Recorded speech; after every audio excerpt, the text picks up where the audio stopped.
देखिए JEE paper 2 के form आ चुके हैं। अगर आप तैयारी कर रहे हैं 2025 एग्जामिनेशन की तो ये वीडियो बिल्कुल आपके लिए है। इसमें डिस्कस करेंगे कि पब्लिक नोटिस में क्या बोला गया है, नोटिफिकेशन क्या है, क्या क्या चेंजेस हैं, कैसे तैयारी करनी है, सब कुछ इस वीडियो में होने वाला है। तो देखते हैं। यहाँ पर जो आया था 28 अक्टूबर 2024 को ये नोटिस आया था, जिसमें लिखा था inviting online application form of JEE means, ठीक है, 2025 रजिस्ट्रेशन। तो यहाँ पर यही है कि पेपर 1 जो होता है पेपर 2, और जो पेपर 1 होता है बीटेक के लिए होता है, और जो पेपर 2 होता है वो होता है बीआर और बी प्लानिंग के लिए। तो यहाँ पर ये चीज़ लिखी गई है। और जो फॉर्म भरे जाएंगे दैट इज़ 28 अक्टूबर से स्टार्ट होंगे, जो कि 22 नवंबर तक चलेंगे। तो लगभग 4 वीक आपको मिल रहे हैं, फॉर्म भर दीजिएगा। और जो लास्ट डेट है वो 22 नवंबर की है, 11:50 शाम की रात की बात है। जो आपका अनाउंसमेंट होगा एग्जामिनेशन का कि कौन से सिटी में आपका सेंटर पड़ने वाला है, तो फर्स्ट वीक ऑफ जनवरी में आपको मिल जाएगा। 7, 8, 10, 12 तक मिल जाना चाहिए। जो डाउनलोड करेंगे आप अपने एडमिट कार्ड को, वो एग्जामिनेशन डेट के 3 दिन पहले होगा। मतलब मान लीजिए अगर 26 को 26 को नहीं हो एग्ज़ाम, लेट्स से 27 को एग्ज़ाम होता है 27 जनवरी को, तो 26, 24, 24 को आपको ये एडमिट कार्ड आ जाएंगे। 2-4 घंटे शाम तक हो जाते हैं, लेकिन ये 3 दिन पहले आपको प्रोवाइड कर देंगे। जो एग्ज़ाम की डेट है वो 22 जनवरी से 31 जनवरी है। या तो 22 जनवरी को आपका एग्ज़ाम होगा, या फिर 31 जनवरी को होता है, ठीक है। या तो बहुत पहले करा लेते हैं स्टार्टिंग में, या फिर एंड में कराते हैं। अच्छा, इतनी सारी डेट्स क्यों दी गई है? क्योंकि जो बीटेक के एग्ज़ाम होते हैं पेपर 1 के, वो काफ़ी दिन तक चलते हैं, इसलिए बताया गया है। लेकिन जो आर्टिचर एग्ज़ाम होता है या तो स्टार्टिंग में हो जाता है, या फिर बिल्कुल लास्ट में होता है। यहाँ पर सेंटर, डेट और शिफ्ट के बारे में सब कुछ आपको एडमिट कार्ड में दिया जाएगा। और जो आपको रेस्पॉन्स की, आंसर की मिलेगी, वो वेबसाइट पर मिलेगी। ये वेबसाइट का है, यहाँ पर आपको मिल जाएगा। और बाकी जो रिजल्ट डिक्लेयर किया जाएगा वो 12 फरवरी 2025 तक आपको रिजल्ट मिल जाएगा। ये जो बात की जा रही है, वैसे बताऊँ, ये बात की जा रही है पेपर 1 की। पेपर 2 का जो रिजल्ट आता है काफ़ी लेट आता है, क्योंकि उसमें ड्राइंग की जो शीट्स होती हैं उनको मैनुअली चेक करना होता है। तो ये परेशान होने की जरूरत नहीं है कि 12 फरवरी आ चुकी है, अब तो फॉर्म तो भर दिए गए थे, लेकिन एग्जाम भी दे दिया और डेट नहीं आया है रिजल्ट का, तो आ जाता है, कुछ दिनों के बाद आ जाता है, कभी कभी 15-20 दिन, 1 महीने तक लग जाता है। बाकी ये है कि 13 लैंग्वेज में होगा और इसमें कुछ नहीं है।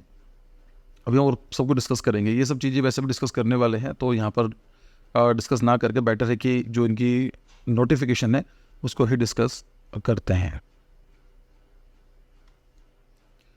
ये आपको मिल जाएगा वेबसाइट पर ही। बाकी इसका लिंक मैं डाल दूंगा डिस्क्रिप्शन बॉक्स में, आप चाहें तो वहाँ से भी डाउनलोड कर सकते हैं। बाकी मैंने जो इंपॉर्टेंट पॉइंट्स हैं उनको ऑलरेडी हाईलाइट कर दिया गया है।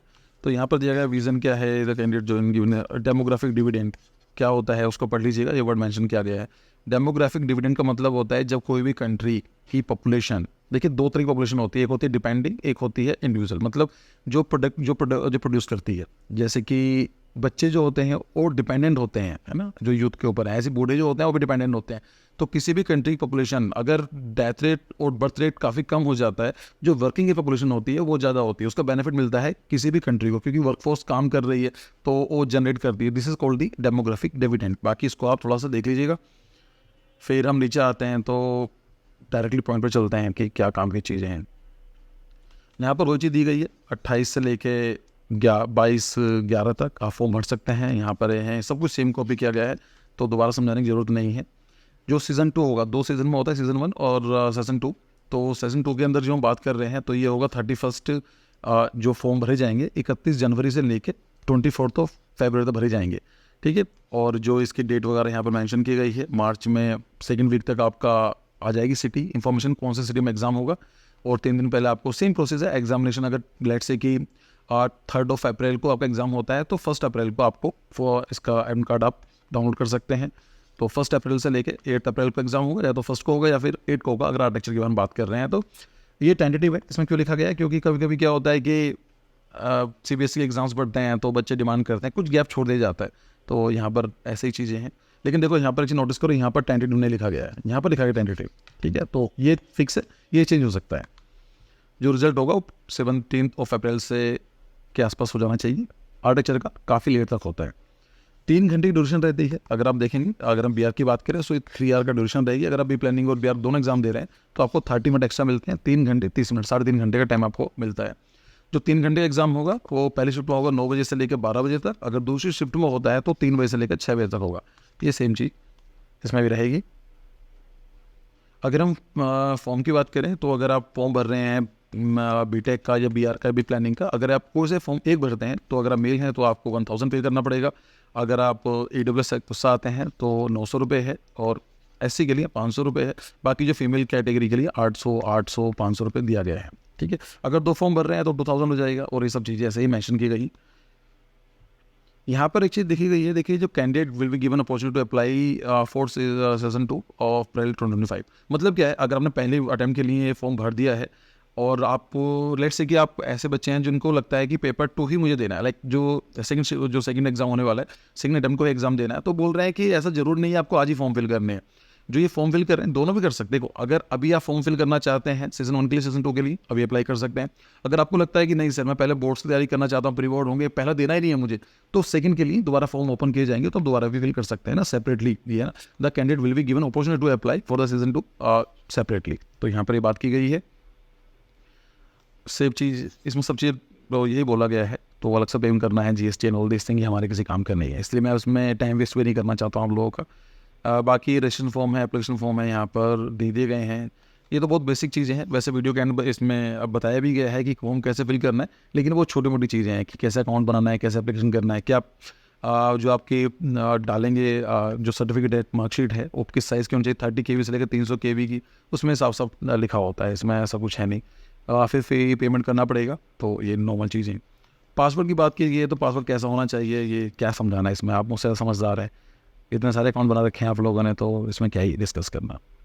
पॉइंट पर आते हैं, तो ये NT के बारे में बताया गया, ऑब्जेक्टिव क्या है। तो यहाँ पर वही है कि पेपर 1 जो होता है वो होता है बीटेक के लिए, मतलब बैचलर ऑफ इंजीनियरिंग या फिर BTech की बात करते हैं, उसमें होता है।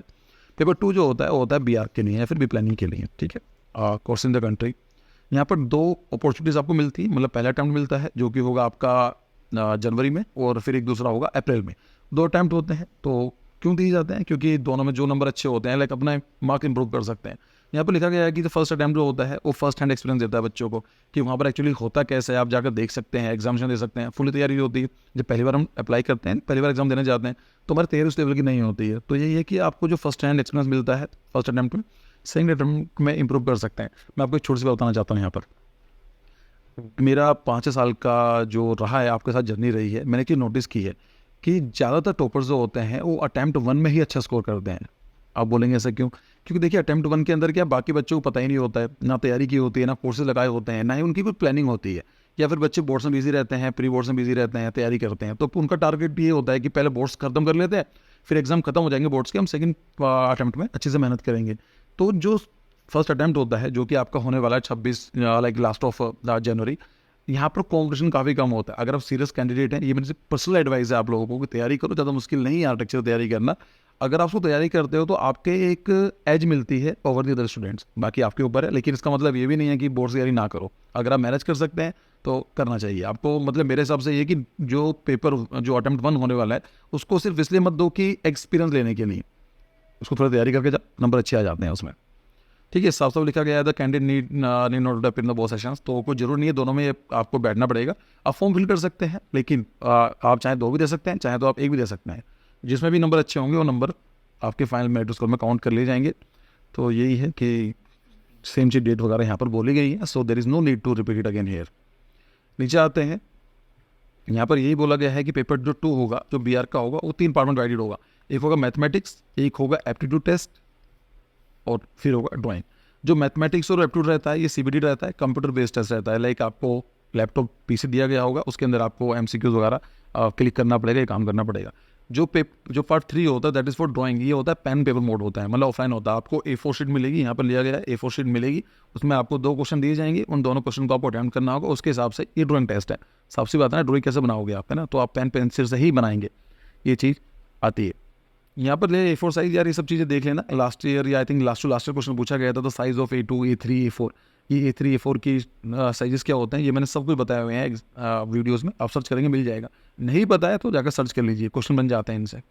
फिर ये पूछा गया कौन कौन सी लैंग्वेजेस हैं, तो अपने हिसाब से देख लीजिए। अगर आप बंगाली लेना चाहते हैं तो आपको वेस्ट बंगाल, त्रिपुरा और अंडमान निकोबार में ही सेंटर मिलेगा। ऐसा नहीं है कि आप बंगाली एग्जाम देना चाहते हैं कहीं और, तो ये लिखा गया है गुजराती का, तो इस एरिया में आपको मिलेगा। दी options of the language of the question shall be exercise carefully. तो आप अगर आप ये लैंग्वेज वाला सोचना चाह रहे हैं तो प्लीज़ ध्यान से भरना, कभी ये चेंज नहीं होगा, है ना। लिखा है the options of language of question paper should be exercise carefully while filling up the online application form and it can not be change at the later stage. Change बिल्कुल नहीं होगा, अपना फॉर्म फिल कर दिया वही रहने वाला है। और यहाँ पर है कि अगर मान लीजिए कुछ क्वेश्चन आते हैं, उस क्वेश्चन में कुछ डिफरेंसेस हैं, या मान लीजिए एक इंग्लिश में क्वेश्चन का मीनिंग कुछ और निकल रहा है और लोकल लैंग्वेज में कुछ और निकल रहा है, तो जो इंग्लिश का है वो प्रिवेल करेगा, है ना। मतलब जो इंग्लिश का जो क्वेश्चन लिखा गया वही उसको प्रायोरिटी मिलेगी। तो यही बताया गया है कि जो मैथमेटिक्स है इसमें एमसीक्यूज क्वेश्चन होने वाले हैं। ये सीबीटी टेस्ट होगा, ऐसे ही एप्टीट्यूड टेस्ट होगा, ये भी सीबीटी टेस्ट होगा, राइट। तो ये पार्ट जो 1 है दैट इज मैथमेटिक्स, पार्ट 2 जो कि एप्टीट्यूड टेस्ट, और जो ड्राइंग वाला पार्ट आता है उसके अंदर आपको पेन पेंसिल बोर्ड मिलेगा जो कि आपको A4 शीट पर बनाना होगा। बी प्लानिंग का भी ऐसा ही है, देख लीजिएगा, क्योंकि ज़्यादातर बच्चे अपने आर्किटेक्चर के हैं तो इसलिए मैं इस पर फोकस कर रहा हूँ। अगर हम बात करते हैं क्वेश्चन किस तरह के आएंगे, तो हम जाते हैं BR के लिए। तो यहाँ पर लिया गया मैथमेटिक्स के जो क्वेश्चन आने वाले हैं, इसमें 2 सेक्शंस होंगे, section A and section B। मतलब क्या है, पार्ट 1 क्या है, देखो 2-3 पार्ट आते हैं, मैथमेटिक्स, एप्टीट्यूड एंड ड्राइंग, ये तो क्लियर है। जो मैथमेटिक्स के अंदर 2 सब पार्ट होंगे, that is section A and section B। Section A के अंदर 20 क्वेश्चन आते हैं, सेक्शन B के अंदर 5 क्वेश्चन आएंगे। कुछ दिन पहले एक नोटिफिकेशन जारी किया था NTA ने, उसमें बताया गया था कि जो सेक्शन B के अंदर आज से पहले 10 क्वेश्चन पूछे जाते थे, 10 में से आपको 5 अटेम्प्ट करने होते थे। लाइक आपको 5 ऑप्शनल दिए जाते थे, भाई 10 क्वेश्चन दे दिए, 10 में से 5 आप चूज़ कर लो। ये इसलिए दिया गया था कोरोना के टाइम पे। तो उनके बाद में रियलाइज़ हुआ कोरोना तो काफ़ी टाइम पहले खत्म हो गया, तो इस साल आपको 5 क्वेश्चन ही मिलेंगे और 5 अटेम्प्ट करने हैं। मतलब अगर आपको आते हैं अटेम्प्ट करो, नहीं आते मत करो, लेकिन आपको ऑप्शनल क्वेश्चन नहीं मिलेंगे। मतलब क्या है, 20 क्वेश्चन MCQs, 5 क्वेश्चन आएंगे न्यूमेरिकल वैल्यू वाले। आपको 25 में जितने भी आते हैं अटेम्प्ट करोगे। कुछ ऐसा नहीं कि 30 में से आपको 25 देखने हैं, ऐसा कुछ नहीं मिलेगा, ठीक है। सेम कर दिया जाएगा, कोई डिफिकल्ट इसमें कुछ है नहीं चेंजेस। एप्टीट्यूड 50 का है, बाकी सब सेम रखा गया है। टोटल क्वेश्चन कितने होंगे, 77, जो कि पेपर बनेगा आपको 400 नंबर का, ठीक है। यहाँ पर आपको एक चीज़ और याद रखनी है कि जो MCQ वाला पार्ट है, जहाँ पर आप यहाँ पर एप्टीट्यूड मैथमेटिक्स का, चाहे सेक्शन A की बात करें, सेक्शन B की बात करें, और यहाँ पर एप्टीट्यूड की बात करें, यहाँ पर आपको नेगेटिव मार्किंग दी गई है। तो नेगेटिव मार्किंग यहाँ पर है, गलती करोगे, तुक्का लगाओगे तो नंबर माइनस होंगे। कितना होगा, 1 नंबर माइनस होगा, और अगर सही चला जाए तो 4 नंबर आते हैं, मतलब वो 25% आपके मार्क्स कटेंगे। और जो सेक्शन B है इसके अंदर वही है, करेक्ट इंटीजर वैल्यू डालनी होती है, 1 2 3 4 5 जो भी है इंटीजर वैल्यू डालनी होती है, पॉइंट में नहीं आएंगी। यहाँ पर है कि जो माइनस, अगर आप गलती करते हैं पेनल्टी आपकी 1 नंबर कटेगा, 25%। अगर आप अटैम्प्ट ही नहीं करते हैं, तो अटैम्प्ट नहीं करा तो ठीक है, ना तो नंबर मिलेंगे ना ही आपके नंबर कटेंगे। और बाकी अगर आपका क्वेश्चन सही हो जाता है, 4 नंबर आपको मिलेंगे। 25% पेनल्टी है इसमें। और सेम चीज़ दिया गया है। ड्राइंग के अंदर तो सिंपल चीज़ है, 100 नंबर उसमें चेक करना होगा। अब उसमें कुछ आप बना का आओगे तो एग्जामिनर देगा ही ना आपको, उसमें क्या ही काटेगा। और इसमें और कुछ नहीं है। बी प्लानिंग का भी सेम सा दे रखा है, इसको आप देख लीजिएगा। मल्टीपल यही है, 4 नंबर सही होने पर, गलत होने पर, ये सब चीज़ें हैं।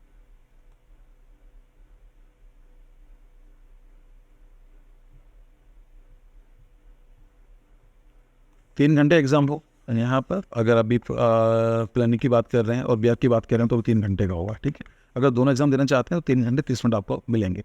अगर आप डिफरेंटली एबल्ड हैं तो आपको 1 घंटा एक्स्ट्रा यहाँ मिलेगा, 1 घंटा यहाँ एक्स्ट्रा मिलेगा, और यहाँ पर आपको 40 मिनट एक्स्ट्रा मिलेंगे।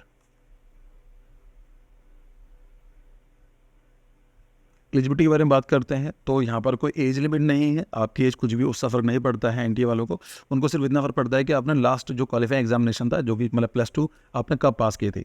मतलब अगर आपकी जो +2 है आपने 2023 में पास की है, 2024 में पास की है, मतलब अभी करने वाले हैं, या फिर आप 2025 में अपीयर हो रहे हैं। मतलब देखो सिंपल सा पॉइंट है, अगर मैं एक फॉर्म फिल करना चाहता हूँ 2025 का ना, ये फॉर्म की बात कर रहा हूँ, तो ये तो 12th क्लास में आ चुका हूँ, एग्ज़ाम दूंगा मैं 2025 में, ये 12th क्लास में है अभी आप, तो ये फॉर्म फिल कर सकते हैं। अगर हम लास्ट ईयर दिया था तभी फॉर्म फिल कर सकते हैं, और उससे पहले भी थे आप तब भी कर सकते हैं। 2022 का अगर आपका रिजल्ट है, आपने 12th जो थी 2022 में दी थी, तो आप एलिजिबल नहीं हैं। 2023, 2024, और अगर आप इस साल अपीयर हो रहे हैं तो आप तभी फॉर्म इसको फिल कर सकते हैं। कौन कौन से क्वालिफाइंग एग्जामिनेशन है, भाई सिंपल है, 10+2 जो हम लोग करते हैं इंटरमीडिएट टाइप वाला, तो CBSE किसी बोर्ड से आप कर सकते हैं।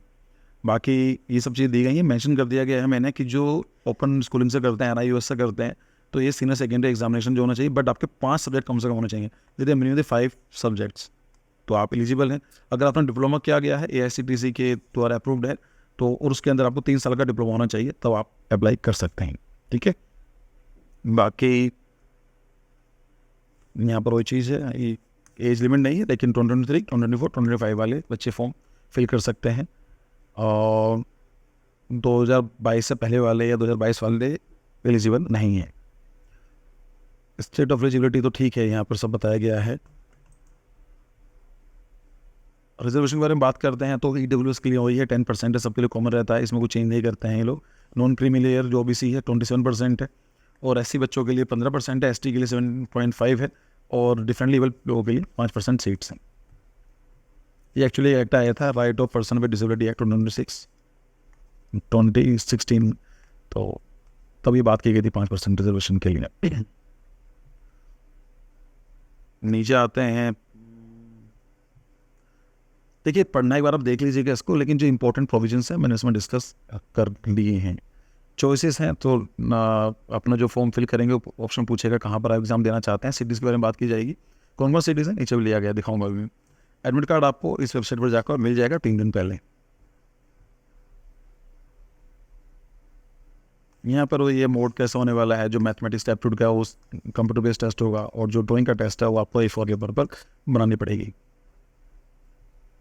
यहाँ पर क्या चीज़ दिया गया है, वो एग्जामिनेशन सेंटर का पहुँचना है तो वो देख लीजिएगा अपने हिसाब से, पहले पहुँच जाना 1-2 घंटे पहले, 1 घंटे पहले तो कम से कम, लास्ट में फिर थोड़ा लेट हो जाते हैं कुछ भी हो।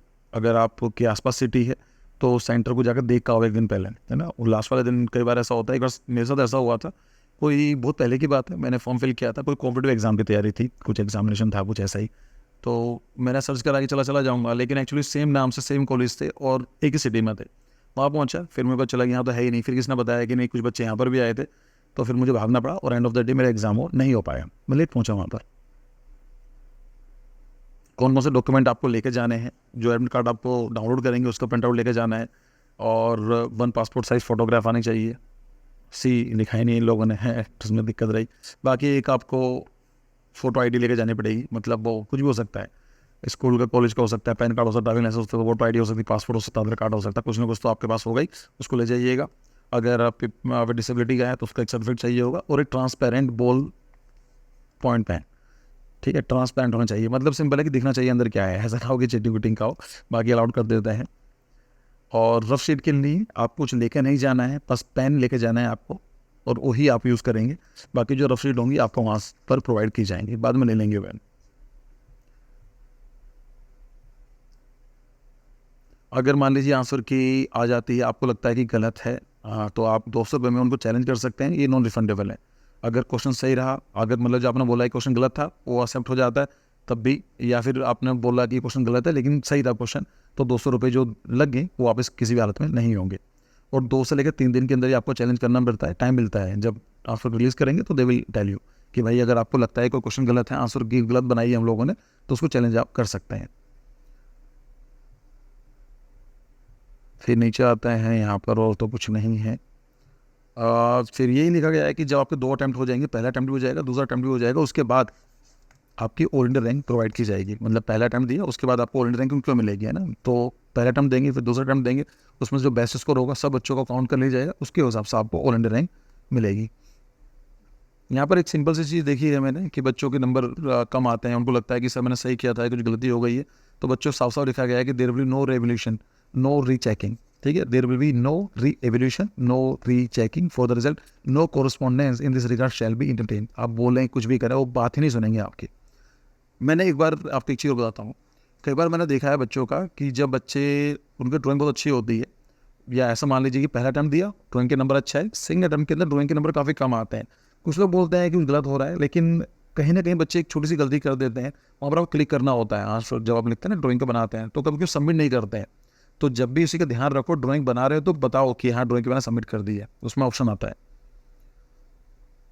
ऐसा कोई ज़रूरी नहीं है, क्योंकि ऐसे बहुत सारे बच्चे हैं जिन लोगों ने सबमिट नहीं भी किया था पर उनकी चेक हो जाती है, लेकिन फिर भी क्यों रिस्क लेना अपना ना। बाकी यहाँ पर आता है एलिजिबिलिटी क्राइटेरिया में, जहाँ पर काफ़ी बच्चे कंफ्यूज होते हैं कि सर क्या है एलिजिबिलिटी क्राइटेरिया का। देखो पेपर 1 की बात की जाए तो साफ साफ लिखा गया है कि भाई 75% आपको चाहिए, है ना। पेपर 1 की बात कर रहा हूँ, I am talking about the paper 1, that is a B.Tech। They shall have secured at least 75% marks in the class 12 examination और be in the top 20 percentile in class 12। ठीक है, सबसे वाली बात है, अगर आप बोर्ड्स की एग्जाम की तैयारी कर रहे हैं, एग्जाम दिया बोर्ड्स, तो टॉप 20 परसेंटाइल में आपका आना चाहिए। और अगर SC ST कैंडिडेट है तो 65 में काम आपका चल जाएगा। बाकी यहाँ पर है, लेकिन जो मेन इंपॉर्टेंट चीज़ है, फॉरेन आर्किटेक्चर स्टूडेंट यहाँ पर आते हैं। For eligibility regarding details candidate may refer to the website. अब यहाँ पर देखो सबसे इंपॉर्टेंट पार्ट ये है, the eligibility criteria decided by the Council of Architecture for the admission to BR course other than NITs IIT and CFS। तो मतलब कुछ और एलिजिबिलिटी क्राइटेरिया है, अगर वो काउंसिल ऑफ आर्किटेक्चर डिसाइड करता है तो वो भी मान्य होगा। यहाँ पर बी प्लानिंग के लिए दिया गया है, for the B planning candidate should have pass the qualifying examination with the 50% और in mathematics and 50% marks in aggregate. मतलब सिंपल है, अगर आप बी प्लानिंग तैयारी कर रहे हैं तो 50% नंबर आपके मैथ्स में चाहिए और 50% नंबर एग्रीगेट चाहिए होंगे आपको 12th में। ठीक है, यहाँ पे सबसे इंपॉर्टेंट आते हैं यहाँ पर बी आर में। ठीक है, हुआ क्या है कि यहाँ पर subject combining combination requiring the qualifying examination the admission of B और BR के यहाँ पर देखते हैं, यहाँ पर साफ साफ सुनो, no candidate shall be admitted into an architecture course unless he has passed the examination at the end of 10+2 scheme of examination with at least 50%। मतलब क्या है, यहाँ पर आपको रिलैक्सेशन दी गई है, अगर आपके 50% से ऊपर नंबर है +2 में तो आप एलिजिबल हैं। Aggregate marks in physics chemistry and mathematics and also eight 50% marks in aggregate in 10+2 level. Simple मतलब समझे कि आपके PCM में 50% से ऊपर नंबर चाहिए आप, और जो आपके एग्रीगेट होना चाहिए +2 में वो भी 50% से ऊपर होने चाहिए। तो वहाँ पर 75% वाला ये क्राइटेरिया यहाँ पर अपने लिए आर्किटेक्चर वाले बच्चों के लिए नहीं है। 50% PCM में ऐड कर लीजिए, दोनों को ऐड कर लो, PCM फिजिक्स केमिस्ट्री मैथमेटिक्स के तीनों को नंबर ऐड कर लो, 3 से डिवाइड कर दीजिए। अगर वो आपके नंबर 50% से ऊपर आ रहे हैं और दूसरा जो आपके ओवरऑल मार्क्स हैं 50% से ऊपर आ रहे हैं तो ये है, बहुत सिंपल सी मैथमेटिक्स है। अगर इतनी नहीं आती है तो फिर थोड़ा मुश्किल पड़ेगी आप लोगों के लिए, मैथमेटिक्स पूछा जाएगा आपसे। ठीक है, फिर से बताऊं, 50% PCM में और 50% एग्रीगेट नंबर आपके चाहिए, अगर इससे ऊपर है तो आप एलिजिबल हैं। 75% वाला क्राइटेरिया यहाँ पर नहीं है। ठीक है, और बाकी डिप्लोमा की बात करते हैं, जिन बच्चों ने डिप्लोमा किया गया है तो 10+3 जो डिप्लोमा बच्चों ने किया है with mathematics as a computer subject, तो उनको मैथमेटिक्स होना जरूरी है। अगर मैथमेटिक्स नहीं है तो सॉरी, आप फॉर्म नहीं भर सकते हैं। With at least 40% marks and aggregate, और आपको डिप्लोमा वाले बच्चों को मैथमेटिक्स चाहिए, और कितने नंबर है उसे मैटर नहीं करता है, मैथमेटिक्स एज अ सब्जेक्ट होना चाहिए और उनके एग्रीगेट 45% से ऊपर होने चाहिए। सिंपल है। ठीक है, अच्छा क्यों किया गया है, क्योंकि ये 19 जुलाई 2023 को काउंसिल ऑफ आर्किटेक्चर ने एक रेगुलेशन जारी किया था। दिखाओ कौन सा था वो था ये वाला 19 जुलाई 2023 को। अच्छा मुझे एक चीज़ समझ में नहीं आई इन लोगों की, ये मेरा खुद का है, बताता हूँ उनको। उन्होंने बोला है कि देखो यहाँ इसकी लाइन पढ़ो आप कि as per the gazette of the India dated ये है, the eligibility criteria of BR has been updated as mention above. ठीक है, तो बोला है कि जो COA ने बोला था हमने उसको उसके हिसाब से यहाँ पर अपडेट कर दिया गया है। और वहाँ पर क्या बोला गया है, सब्जेक्ट लिखा गया है amendment election for the BR eligibility criteria for 2023-2024। वो उन्होंने खुद ही जो रूल बनाए थे वो 1 साल के बनाए थे 2023-2024 के लिए। Has approved the central government has amended relaxed the eligibility criteria for the first year BR student for the 2023-2024। अब उन्होंने सबके साथ कर दिया वो वाले, अच्छी बात है देखा जाए तो यहाँ पर ओछी बोली गई थी, है ना। यहाँ पर थोड़ा बहुत शायद उनके हिसाब से बात हुई होगी, क्योंकि यहाँ 40% लिखा गया है, यहाँ पर 50% लिखा गया, बट अल्टीमेटली ये मैटर नहीं करता है, आपको ये मैटर करता है उनसे क्या बात हुई, उन्होंने क्या बोला, किस साल के लिए बोला गया, वो कोई मैटर नहीं करता है। आपको यहाँ पर जो फॉर्म में लिखा गया, this is the most important paragraph. 50% number चाहिए आपके मैथमेटिक्स में, 50% नंबर चाहिए आपके PCM में, 50% एग्रीगेट, तो आप एलिजिबल हैं, इतना।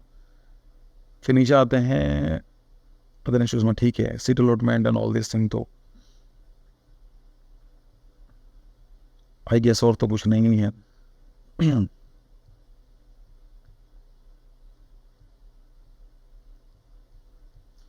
ये कुछ बताए हुए हैं आपके कि सर्टिफिकेट वगैरह किस पैरेट उसमें होने चाहिए फॉर्मेट में।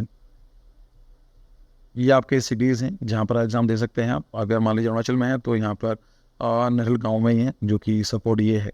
असम में है तो यही सिटीज़ हैं, तो अपने सब देख लीजिएगा कौन कौन से स्टेट सब बिलोंग करते हैं और कहाँ पर आपके घर के आसपास पड़ेगा। पेरेंट्स को दिखा देना एक बार, कभी कभी ऐसा लगता है कि तो पास है लेकिन उसके पास और भी होता है, तो पेरेंट्स को दिखा के कि कौन सा सेंटर मुझे चाहिए, वो आपको सही गाइड करेंगे आपके एरिया के हिसाब से। ये बताया गया है कि कैसे परसेंटाइल का फॉर्मूला क्या लगेगा, वो ना तो मुझे आता है और ना ही आपको ज़रूरत है पता करने की।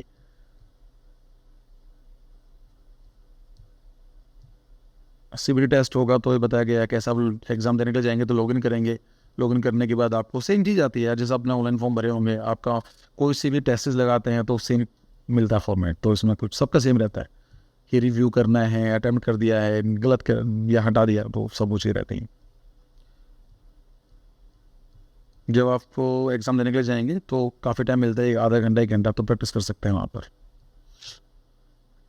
बाकी जिन बच्चों को फॉर्म फिल करना है तो यही बताया गया है कि आप जाएंगे वेबसाइट पर, तो यहाँ पर आपको लिखा होगा कि अपना फॉर्म नंबर, एक कैप्चा आपको एंटर करना पड़ेगा, न्यू रजिस्ट्रेशन हो जाएगा, फिर मेल आएगी, फिर आपको उसको फिल करेंगे, password and all this thing, फिर आपका लॉगिन हो जाएगा। तो उसके बाद आपको पूछा जाएगा कि कौन सा फॉर्म, मतलब ये है कि इसकी फ़ीस वगैरह बताई गई है।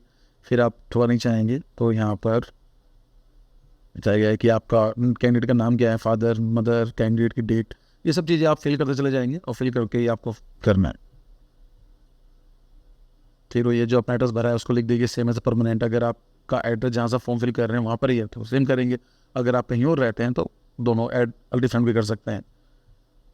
नॉर्मली मैं तो परमानेंट वाला एड्रेस ही फिल करता हूँ और दोबारा लिखना नहीं पड़ता है, ठीक है। बाकी जैसे ये आ जाएगा तो आपका उसको प्रिंट आउट निकाल लेंगे, यहाँ पर इस तरह से आकर सबमिट एंड एक OTP आएगा, उसको बहुत बेसिक प्रोसेस है, इसमें वो नहीं है बताने के लिए।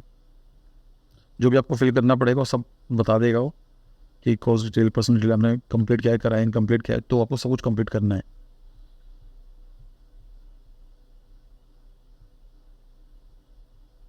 लास्ट में जाकर आपको फ़ी पे करनी पड़ेगी। आई गेस यही था। बाकी जो चेंजेस हैं सिर्फ यही है कि आपको जो क्राइटेरिया था 50% वाला उसके बारे में पता होना चाहिए। दूसरा एक जो थोड़ा चेंज किया गया है, जो मैथमेटिक्स में जो 10 क्वेश्चन पूछे जाते थे मैथमेटिक्स के अंदर सेक्शन बी के अंदर 10 की जगह 5 पूछे जाएंगे, 5 ही में ही आपको अटैम्प्ट करने हैं। एक बस छोटा चेंजेस ये है, बाकी तो आई गेस सब कुछ सेम है। तो this is the end of the video. बाकी हाँ, एक चीज़ और रह गई है, तैयारी कैसे करना है। देखिए तैयारी करने के लिए डेडिकेटली वीडियो अवेलेबल है, तो मुझे नहीं लगता उसका मैं आपको दोबारा से उसको बताऊँ। मैं क्या काम करूँगा, यहाँ पर आपको एक लिंक प्रोवाइड कर दूंगा मैं, या आई बटन पर कहीं जाकर आप उसको क्लिक करेंगे आपको मिल जाएगी। उस वीडियो को देख लीजिए, सब कुछ डिस्कस किया गया, सब कुछ सेम है। तो इसमें ऐसा सोचने की जरूरत नहीं है कि क्वेश्चन कैसे आएंगे, क्या होगा, सब कुछ बताया हुआ, क्या रिसोर्सेज होने चाहिए, कहाँ से पढ़ाई करनी है, क्या क्या आपको प्लेलिस्ट यूट्यूब पर अवेलेबल है, कहाँ पर रिसोर्सेज आपको फ्री में एक्सेस कर सकते हैं। अगर आप पेड कोर्स ज्वाइन करना चाहते हैं उसके लिए अलग डिटेल इन्फॉर्मेशन आपको प्रोवाइड करूँगा, अभी नहीं है कुछ भी। तो अभी आपके लिए फ्री कोर्स अवेलेबल है, उसको जाकर चेक कीजिए, उतना आपके लिए मोर देन सफिशिएंट है अभी के लिए। बाकी अगर आपको गाइडेंस चाहिए होगी तो फिर कोर्स वगैरह आप ज्वाइन कर सकते हैं, ठीक है। So this is the end of the video, तो मिलते हैं, bye bye, thank you and best of luck for your examination.